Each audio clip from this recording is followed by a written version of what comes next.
Gerbang kota Prabu Muli yang baru saja dipasang dipastikan akan dibongkar kembali dikarenakan pembangunan gapura tersebut tidak sesuai dengan perjanjian awal.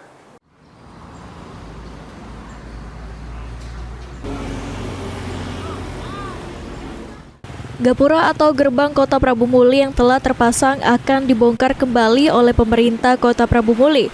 Pasalnya, pembangunan gerbang tersebut tidak sesuai dengan kesepakatan dan perjanjian yang telah ditetapkan sebelumnya.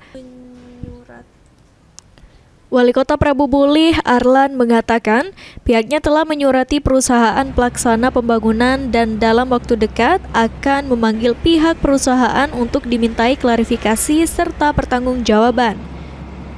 Pemerintah Kota Prabu Muli menegaskan akan mengambil langkah tegas agar pembangunan fasilitas kota sesuai dengan perencanaan, aturan serta tidak merugikan Kota Prabu Muli.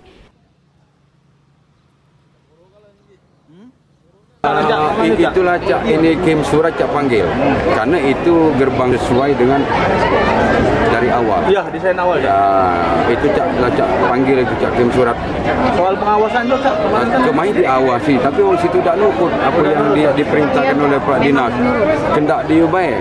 Jadi itu minta dibongkar Cak? Bongkar gaji saudara itu ya. Pemerintah Kota Prabu Muli berharap persoalan pembangunan gerbang kota ini dapat segera diselesaikan sesuai dengan ketentuan yang berlaku. Pembongkaran dilakukan demi menjaga kualitas pembangunan serta penataan wajah Kota Prabu Muli agar lebih tertib dan sesuai perencanaan. Anggi Perkasa, PAL TV.